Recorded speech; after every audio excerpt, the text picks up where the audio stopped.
La vedette, c'est l'actualité. La star, c'est le Congo. EDTV, le rendez-vous des internautes.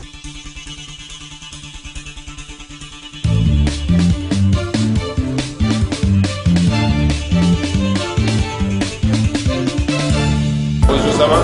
Bienvenue. Vous allez bien? Ok, merci. Ok. Ah oui, ça va? Ok. Merci. On va faire la prise ensemble. Ça va.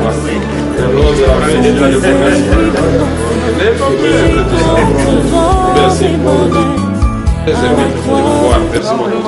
Maman, comment ça va? Tracez le pas. Tracez là.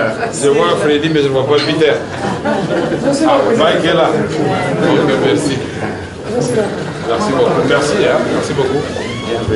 Merci beaucoup. Ok. Hey, Billy, ça va?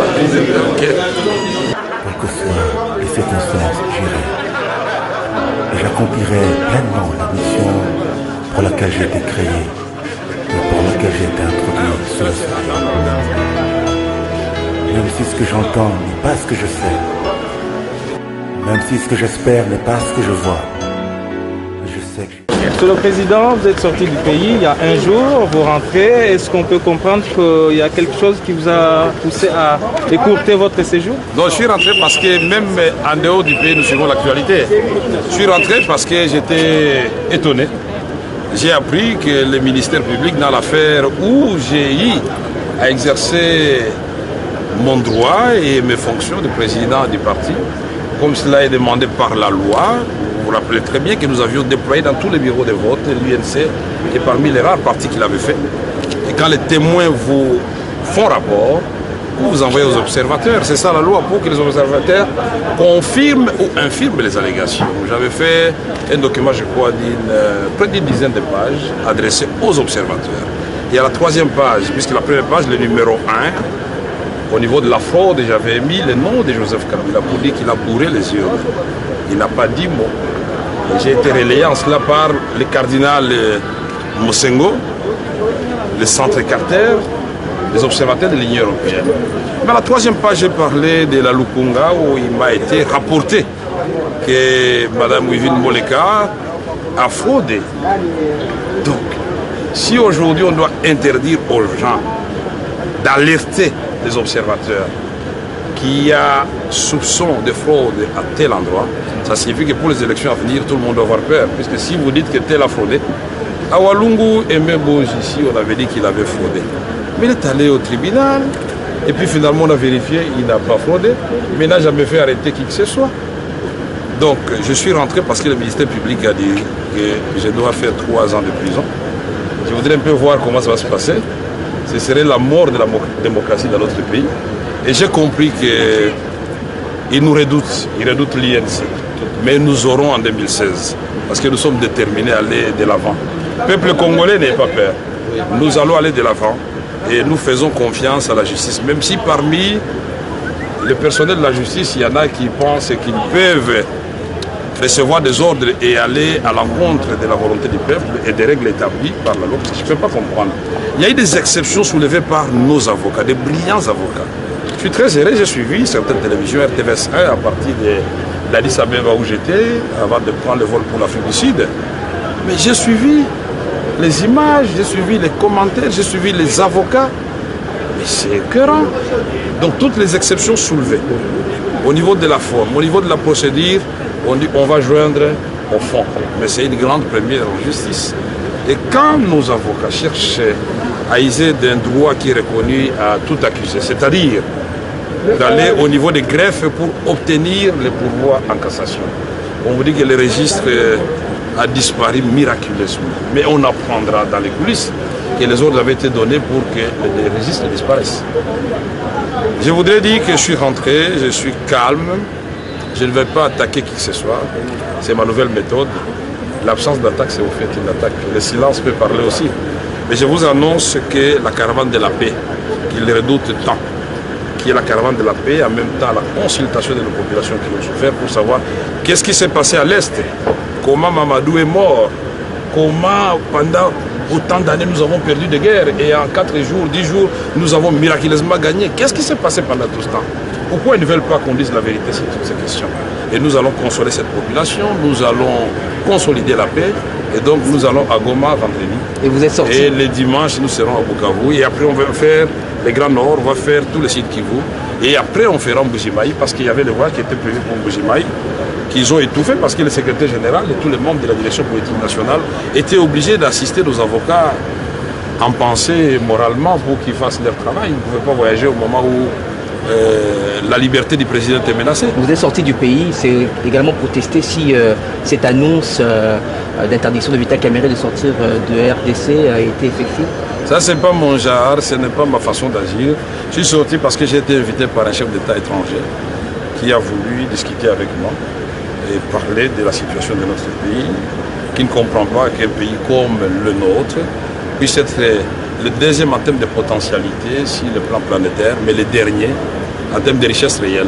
Le premier en Afrique en termes de taux de croissance, mais le dernier en termes de taux d'enrichissement au niveau de la population. Un pays de paradoxes où la justice peut balayer du revers de la main la requête de M. Vital Kamerhe quand il a récusé l'élection de Joseph Kabila. Ça a duré 5 minutes et on a clôturé le dossier. Et un pays où quelqu'un peut se retrouver député alors qu'il n'a jamais été élu. On a le cas de Michel Kabeya qui a appris à la télévision qu'il n'était plus député et qu'à sa place on a mis quelqu'un d'autre. Notre professeur André Mbata a appris qu'il n'a pas gagné alors qu'il avait déjà voyagé, il était tranquille, il avait toutes ses fiches, tout ça. Voilà, c'est ça le pays et c'est ça que nous voulons corriger. Et ils nous auront en 2016, puisque le 19 décembre 2016 à minuit, nous aurons un nouveau président de la République. Êtes-vous prêt à passer à la barre, peut-être pour répondre aux accusations de... Mais je suis rentré pour ça parce qu'ils demandent qu'on puisse rouvrir le débat. S'ils ont, je ne sais pas si entre ils ont accepté le pouvoir en cassation. Et nous avons fait des exceptions au niveau de la BOM, puisque, quand le tripé de la Gombe renvoie le dossier en Ngaliema et fait constater dans son jugement que Mme Wivine Moleka, dont l'avocat à sa demande a reçu de l'argent pour allongement à l'amiable, et moi je ne suis pas là pour parler des choses comme ça, je dois poser la question. Et quand toutes ces exceptions sont soulevées, et qu'on doit me condamner, mais le droit de la défense est sacré. Ils doivent m'écouter et que ça soit une audience publique et que le peuple congolais sache pourquoi on doit arrêter Vital Kamerhe qui se bat pour la démocratie et la paix avec l'Union pour la nation congolaise au moment où on fait un forcing à l'Assemblée nationale pour donner l'amnistie au M23 qui est en train de se réorganiser avec finalement on a appris il y a des Somaliens, il y a des Sud-Soudanais. C'est très grave, maintenant nous avons compris, les alliés des M23, c'est qui? C'est comme le CNDP à l'époque, quand ils ont été amnistiés, ils ont fait partie de la majorité présidentielle. Et je suis convaincu que le M23, quand il va se muer en parti politique, ils seront rangés du côté de la majorité présidentielle, puisque dans l'opposition, on ne les acceptera pas. Et ils feront partie du prochain gouvernement. Et s'il n'y a pas de vice-gouverneur aussi qui vous jusqu'à présent, c'est parce qu'on attendait l'amnistie de 2023. Et voilà tout cela, et on va le dire à haute voix. Merci beaucoup. Très bien.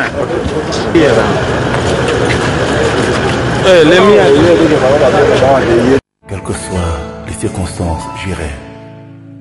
Et j'accomplirai pleinement la mission pour laquelle j'ai été créé et pour laquelle j'ai été introduit sous le soleil.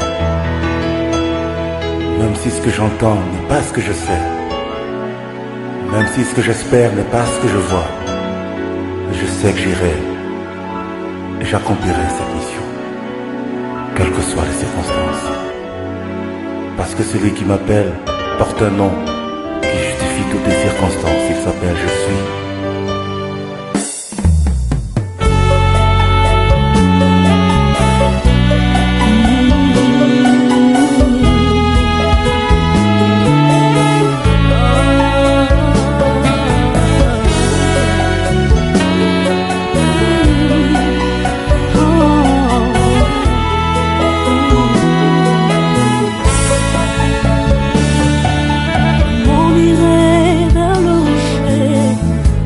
Délivrance et je saurais me rapprocher de mes préférences quand je ne verrai même pas ainsi de mes espérances. L'esprit de vie me rendra dire aller jusqu'au bout. J'irai jusqu'au bout de mon parcours avec mon roi. Et tout le long de ce parcours, il n'y a pas que la joie. Parfois les hommes et ceux qu'ils sont les ennemis de ma foi. J'irai contre vents et marées, à la croisée du chemin. Les lendemains pourront changer. J'irai jusqu'au bout. J'irai jusqu'au bout. La vedette, c'est l'actualité. La star, c'est le Congo. EDTV, le rendez-vous des internautes.